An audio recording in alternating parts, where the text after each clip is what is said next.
Discuss कर चुके हैं, चर्चा कर रहे हैं, कर चुके हैं पहले 2 श्लोकों पे।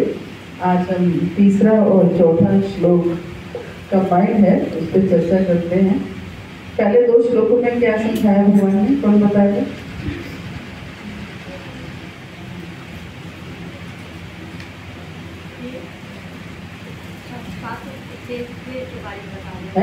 वृक्ष के बारे में बता रहे हैं।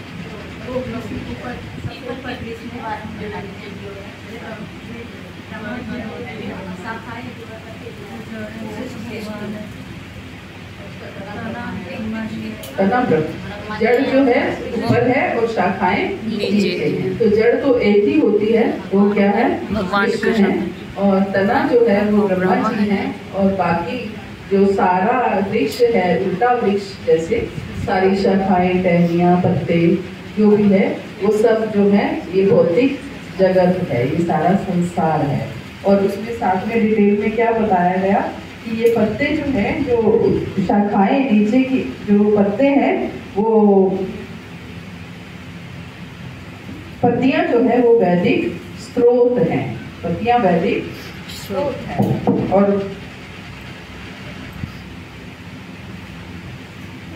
और शाखाएं ऊपर की ओर, नीचे की ओर फैली हुई हैं और प्रकृति के 3 गुणों द्वारा पोषित है। ये सारा संसार जो है प्रकृति के 3 गुणों द्वारा पोषित है। इसमें सतोगुण का जल भी है पोषित। जो पोषित किससे होता है? वृक्ष पोषित किससे होता है? जल से पोषित होता है ना?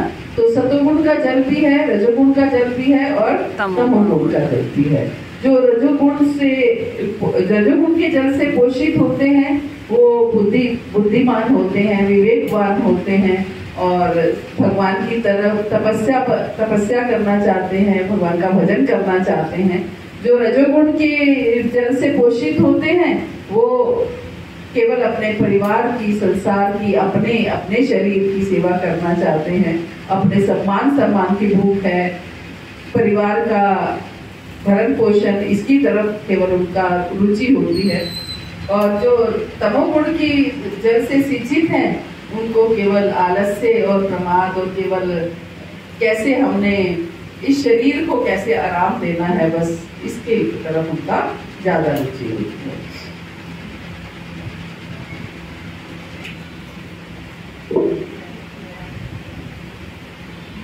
अब तीसरा और चौथे श्लोक में क्या कह रहे हैं? इस वृक्ष के वास्तविक स्वरूप का अनुभव इस जगत में नहीं किया जा सकता। कोई भी नहीं समझ सकता कि इसका आदि कहाँ है, अंत कहाँ है या इसका आधार कहाँ है। इस वृक्ष के वास्तविक स्वरूप का अनुभव इस जगत में नहीं किया जा सकता, क्योंकि ये वृक्ष कैसा है? उल्टा वृक्ष है। तो हमें वास्तविक स्वरूप इसका समझ ही नहीं आएगा। आप देखिए, हम कभी सोचें कि कैसे मैं अपनी माता पिता की संतान हूँ, मेरे माता पिता अपने माता पिता की संतान थे, वो अपने माता पिता की संतान थे, तो मूल कहाँ था? कहाँ से उत्पन्न हुई? मुर्गी में से अंडा या अंडे में से मुर्गी? कुछ समझ में नहीं आता है ना। तो कहाँ से ये सब स्टार्ट हुआ? इस वृक्ष की क्या बता रहे हैं कि इस वृक्ष के वास्तविक स्वरूप का अनुभव इस जगत में नहीं किया जा सकता। कोई भी नहीं समझ सकता कि इसका आदि कहाँ है और अंत कहाँ है या इसका आधार कहाँ है। लेकिन मनुष्य को चाहिए कि इस दृढ़ मूल वाले वृक्ष को विरक्ति के शस्त्र से काट गिराए, क्योंकि इसकी शाखाएं इतनी फैली हुई हैं कि वो वृक्ष जो है, आप देखिए कभी ऐसा कोई पीपल का वृक्ष देखिए तो इतना स्ट्रॉन्ग लगता है कि ऐसा लगता है कि इसको काटना भी कितना कठिन है ना? इसको काटना भी कितना कठिन है। तो ऐसे ही ये भौतिक जगत भी ऐसा वृक्ष है कि इसके बंधन को काटना बहुत कठिन है। तो भगवान उसका ट्रीटमेंट बता रहे हैं कि इसके बंधन को कैसे काटना है, कौन से शस्त्र से काटना है। कौन से शस्त्र से काटना है? विरक्ति के शस्त्र से काटना है। कि हमें संसार से जब तक विरक्ति नहीं होगी तब तक हम इस वृक्ष में और उलझते चले जाएंगे। बच्चों के मोह में, संसार के मोह में, धन के मोह में, परिवार के मोह में, मान सम्मान के मोह में, हर वस्तु हमें चाहिए। हम इस भौतिक जगत में देखिए, जिस वस्तु की हमें कोई ऐसी वस्तु नहीं है जिसकी हमें भूख ना हो। धन की हमें इच्छा है, जिसके पास पुत्र संतान नहीं है उसे पुत्र संतान की इच्छा है, जिसके पास संतान नहीं है उसे संतान की इच्छा है ना। जिसके पास धन नहीं है उसको धन की इच्छा है, जिसके पास मान सम्मान नहीं है उसको मान सम्मान की इच्छा है। तो इस संसार में क्या है, भूख सबको है, प्यास सबको है, लेकिन जिस चीज की भूख और जिस चीज की प्यास होनी चाहिए उस चीज की भूख प्यास हमें नहीं है। हमें भौतिक वस्तुओं की भूख प्यास है कि ये चीज नहीं है, ये होनी चाहिए, ऐसा मिलना चाहिए, संतान अच्छी होनी चाहिए, धन धान्य खूब होना चाहिए, ये प्रभु सुख शांति रखना, खूब धन धान्य से भरपूर होना। जितना उत्साह से दीपावली का उत्सव मनाया जाता है उससे ज्यादा उत्साह से शायद कोई उत्सव नहीं मनाया जाता। इसलिए देंगी तो हमारा परिवार सुख से बसता रहेगा, अच्छे से रहता रहेगा। इसीलिए दीपावली को जो है ज्यादा हमारे हिंदू फेस्टिवल्स में सबसे ज्यादा उसी को हाईलाइट किया जाता है। तो लेकिन क्या हम जिसके पास धन है उसके पास वो क्या सुखी है? जो व्यक्ति धनी है वो सुखी है? कोई भी सुखी नहीं है इस संसार में, कोई भी सुखी नहीं है। महाराज का क्या मुख्य पॉइंट महाराज का क्या था, बहुत सुंदर था। क्या था महाराज का पॉइंट? कि जब हम दुखमयी परिस्थिति जब आती है तो तपस्या हमें करनी ही पड़ती है, जबरदस्ती से करनी पड़ती है। कोई हम विलिंगली नहीं करते हैं कि हमें इच्छा हो रही है, हम किसी कारण हेतु वो तपस्या करते हैं, हमें वो तपस्या करनी ही पड़ती है। मान लीजिए दुख का समय कैसा आता है, हमारा बिजनेस ठप हो गया, दुख का समय आ गया, हमारी नौकरी चली गई, दुख का समय आ गया, तो धन धान्य की कमी हो गई तो हमें तपस्या करनी ही पड़ी कि हमारे पास धन की कमी है, हमारा खान पान पहले जैसा नहीं रहा, पहले से कम हो गया, पहनना पहले से कम हो गया, जो भी सुख सुविधाएं थी वो सब पहले से कम हो गई, तो ये तपस्या हमें करनी ही पड़ी। ऐसे ही घर में मान लीजिए कोई किसी की मृत्यु हो गई तो हमें तपस्या करनी ही पड़ी। उसकी जो भी हमारा नाते रिश्तेदार था उसके कारण जो हमें सुविधाएं मिल रही थी वो सुविधाएं हमसे छीन गई तो हमें तपस्या करनी पड़ी। कोई भी ऐसा आप देख लीजिए, कोई भी जब कोई भी दुखमय परिस्थिति होती है उसकी वजह से हमें तपस्या जबरदस्ती करनी पड़ती है। तो लेकिन जो व्यक्ति सुख के समय में भी, सुखदायी परिस्थितियों में भी तपस्या करना सीख लेता है, जान लेता है कि तपस्या करनी है, फिर उसको दुखदायी परिस्थितियां हिलाती नहीं है ना, हिलाती नहीं है। तो सच में आप करके देखिए, दुख अपने समय में अगर हम वैसे भी तपस्या का जीवन जीते हैं, खासतौर से गौड़ीय वैष्णव संप्रदाय तो तपस्वियों का ही जीवन जीता है कि कैसे हमें सुबह जल्दी उठना है, 4 नियमों का पालन करना है ना। ये तपस्या ही तो है, हम ये नहीं खाना, वो नहीं खाना, बाहर रोड पे खड़े होकर नहीं खाना, सुबह जल्दी उठना है, ब्रह्म मुहूर्त में जप करना है, सर्दियों गर्मियों स्नान करना है। तो ये सारी तपस्याएं हैं, छोटी छोटी ही हैं लेकिन तपस्याएं हैं। लेकिन वो तपस्या क्या हो रही है, विलिंगली हो रही है। तपस्या की एक्चुअली डेफिनेशन ही क्या है? डेफिनेशन ही यही है कि जो चीज हम अपनी इच्छा से किसी वस्तु का अगर त्याग करते हैं तो वो तपस्या है ना, इच्छा से त्याग करते हैं। तो यहाँ भगवान यही कह रहे हैं कि इस वृक्ष को विरक्ति के शस्त्र से काट गिराए। विरक्ति, हमें अपने अंदर विरक्ति लानी है। बहुत से लोग भगवत गीता इस वजह से नहीं पढ़ते हैं कि भगवत गीता पढ़ने से विरक्ति आ जाती है। आनी चाहिए या नहीं आनी चाहिए? आनी चाहिए, लेकिन लोग इस बात से डरते हैं कि अगर विरक्ति आ गई तो संसार छूट जाएगा, हमारा अपने परिवार के साथ प्रेम का संबंध छूट जाएगा। तो इसलिए भगवत गीता नहीं पढ़नी है कि ज्यादा भी इसमें नहीं घुसना चाहिए। लोग, मेरी एक कलीग है, उसकी मदर इन लॉ हमेशा ये कहती रहती है कि ज्यादा भी नहीं घुसीदा से इस्कॉन वाले जादूगर होते हैं, पकड़ के ले जाते हैं तो सम्मोहन कर देते हैं, सम्मोहन कर देते हैं। तो सच में काश ये सम्मोहन पहले हुआ होता तो आज बात कुछ और होती, बचपन से ही हुआ होता तो कुछ और निकल करके आ जाते, हम भी जादूगर बन जाते। लेकिन मनुष्य को चाहिए कि इस दृढ़ मूल वाले वृक्ष को विरक्ति के शस्त्र से काट के लाएं। तत्पश्चात उसे ऐसे स्थान की खोज करनी चाहिए जहां जाकर लौटना ना पड़े।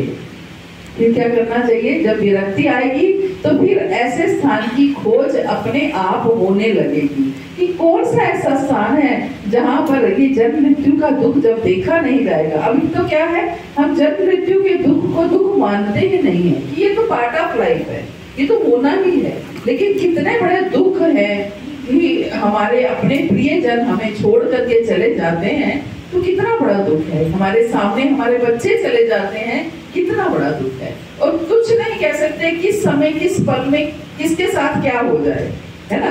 तो हर समय तलवार जो है हमारी गर्दन पे टंगी रहती है। तो अगर विरक्ति होगी तो अपने आप ये तलवार भी तलवार नहीं लगेगी कि ठीक है प्रभु, आपने जो करना है वो जो होना है वो तो होना ही है, जो मेरे भाग्य में है, जो मैंने कर्म किए हैं, मेरे कर्मों के अनुसार जो होना है वो तो होना ही है। तो हर समय जब क्या होगा, हम भय से निकल जाएंगे, है ना। होता क्या है, हम हर समय भय में रहते हैं, कभी मेरे साथ कुछ ऐसा ना हो जाए, कभी मेरे बिजनेस में लॉस ना हो जाए, कभी मेरे संतान जो है कहीं उसको कोई नुकसान ना हो जाए, किसी ना किसी भय में हम रहते हैं। तो जब हम अपने आप को भगवान को समर्पित कर देते हैं तो सबसे पहले क्या होता है, भय समाप्त हो जाता है। मीन्स जब विरक्ति आ जाती है तो भय अपने आप समाप्त हो जाता है। क्यों? क्योंकि विरक्ति का मतलब है हम किसी वस्तु से आसक्त नहीं, ना अपने परिवार से, ना अपने धन से, ना अपने शरीर से, हम उससे आसक्त नहीं है। तो दुख किस चीज का होता है? पड़ोसी के घर में कुछ हादसा हो जाए, लेकिन दुख होता है, मैं ये नहीं कह रही नहीं होता, लेकिन उस इंटेंसिटी का नहीं होता। जो अपने घर में कुछ होता है तो हम जितना दुखी होते हैं पड़ोसी के घर से उतना दुखी नहीं होते हैं। क्यों नहीं होते? क्योंकि उनमें आसक्ति नहीं है, अपने परिवार के लोगों में आसक्ति है। तो आसक्ति जहाँ समाप्त होगी वही विरक्ति आएगी। तो आसक्ति को धीरे धीरे समाप्त करना है। और आसक्ति कैसे समाप्त होगी? जब जीवन में बेटर चीज आएगी, है ना। अपने जीवन में हम बेटर चीज को लेकर के आएंगे तो आसक्ति धीरे धीरे समाप्त होगी। इस संबंधों से भी बेटर कुछ हो, परिवार से भी बेटर कुछ हो। हम क्या कहते हैं, अब अपने परिवार से बेटर ये परिवार लगता है ना। कैसे? क्यों? सभी कहते हैं ना कि अब हमें ये परिवार ज्यादा अच्छा लगता है क्योंकि बेटर चीज मिल गई है। उषा विनिवर्तन्ते निराहारस्य देहिना रसवर्जम रसोप्यस्य परम दृष्टानि वर्तते। तो जब परम चीज मिल जाती है, उत्तम चीज मिल जाती है, तो हल्की चीज छूट भी जाती है तो कोई फर्क नहीं पड़ता। लेकिन अगर उत्तम चीज नहीं मिलती है तो परम हल्की चीज छूटने का दुख होता है ना। जब हम भगवान के साथ जुड़ जाते हैं, भगवान के साथ प्रेम करने लगते हैं, तो ये भौतिक संबंध धीरे धीरे टूट भी जाते हैं। मान लीजिए किसी हमारे रिश्तेदार के साथ हमारी कोई अनबन हो गई, हमारी जो है लड़ाई झगड़ा या जो भी ऐसा हमारा हो गया, तो क्या होता है, हम परेशान रहते हैं। ऐसा हो गया, उसने मेरे साथ ऐसा कर दिया, मैंने उसके साथ ये किया, ये हुआ। तो ऐसे उस प्रॉब्लम की वजह से हम कितना परेशान रहते हैं। लेकिन अगर हम वही भगवान से जब कनेक्टेड हो जाते हैं, भगवान के समर्पित हो जाते हैं, फिर लगता है ठीक है ना, अच्छा छूट गए हैं, है ना। जोर से है बिल्कुल सही कह रही है ना। लगता है कि बोल के ना वो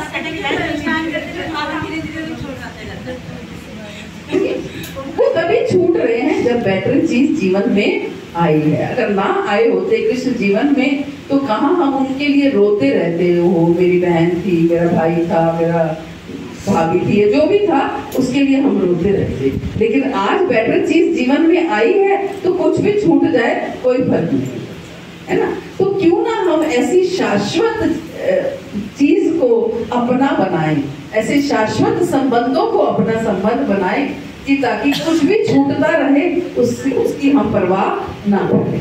तो आगे क्या कह रहे हैं भगवान?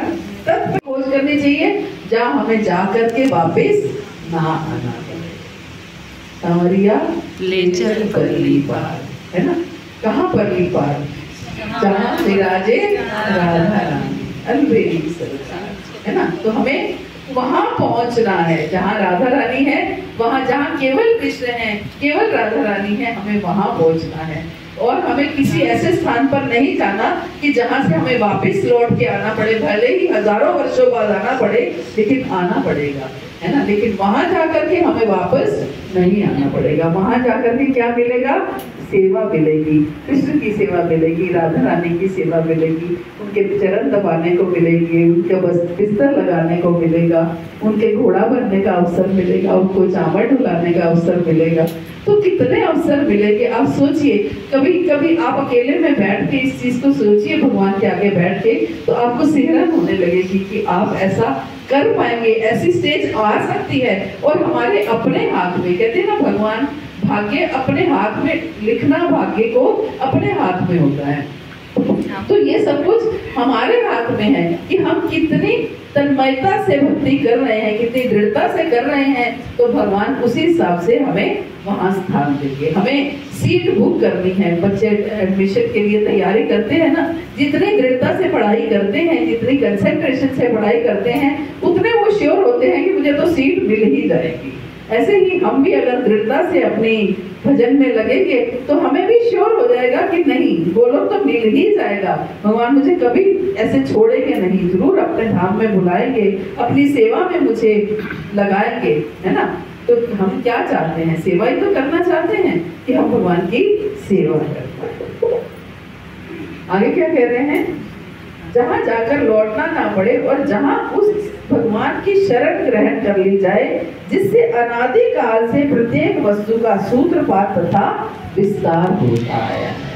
तो हम ऐसे भगवान की शरण ग्रहण करें जिससे अनादि काल से, जो अनादिरादि गोविंद है, सर्व कारण कारणम है ना। तो हम ऐसे भगवान की शरण ग्रहण करें, उनसे प्रेम करना सीखें, प्रेम करने का नाटक करें। थोड़ा थोड़ा नाटक करते करते भी हम सीख जाएंगे। यूं ही कहते सुनते बातों बातों में प्यार हो जाएगा, है ना। तो ऐसे ही बातचीत करते रहे कि आपसे प्रेम करना चाहते हैं लेकिन नहीं कर पा रहे हैं, आप ही बता दीजिए कैसे करें। तो अपने आप देखिए धीरे धीरे वो बताने लगेगी। कहते श्याम सतत युक्ता नाम भजताम प्रीति पूर्वक ददामी बुद्धि योगम तम येन मामु बयान्ति। भगवान कहते हैं जो लगातार और प्रीति पूर्वक मेरा भजन करता है, उसको मैं ऐसा बुद्धि योग देता हूँ कि उसको समझ में आने लगती है कि मुझ तक पहुँचने के क्या क्या तरीके हैं, मुझ तक कैसे कैसे पहुँचा जा सकता है। जब हम शुरू में आए थे भक्ति में, मुझे याद है मैं जब आई थी तो 16 माला पहले दिन से ही शुरू कर दी थी, फर्स्ट डे से 16 राउंड शुरू किए। तो अब ऐसा लगता था, अब थोड़ा दिन तो कठिनाई हुई कि 16 माला सुबह से लेकर रात तक में खत्म हो पाती थी, लेकिन फिर धीरे धीरे लगा अब और क्या करूं, 16 माला तो बड़ी आसानी से हो जाती हैं, अब और क्या करूं, अब और क्या करूं, ये इच्छा होती थी। और कैसे जल्दी जल्दी, इतना समय मैंने व्यर्थ गवा दिया, और जल्दी जल्दी क्या करूं और क्या समझूं, कैसे समझूं भगवान को। फिर मैंने अपने शिक्षा गुरु से पूछा कि अब मैं क्या करूं, मैंने भगवत गीता भी पढ़ ली है, अब मैं भागवत पढ़ूं क्या? उन्होंने बोला नहीं, पहले 10 बार भगवत गीता पढ़ो फिर भागवत पढ़ना, इससे पहले भागवत मत पढ़ना, पहले 10 बार भगवत गीता पढ़ो। मुझे लगा मैं कब 10 बार भगवत गीता पढ़ूंगी, कब मैं भागवत शुरू करूंगी। तो आप ये मानिए कि मैंने एक महीने में पूरी भगवत गीता खत्म की। 10 महीने में मैंने 10 बार भगवत गीता पढ़ी ताकि मैं भागवत पढ़ पाऊँ। तो ये उस समय इतना उत्साह था। नए भक्ति में आते हैं तो उत्साह ज्यादा होता है ना। तो ये उत्साह अगर मेंटेन रहे तो हम जरूर आगे निकल पाएंगे। हरे कृष्णा।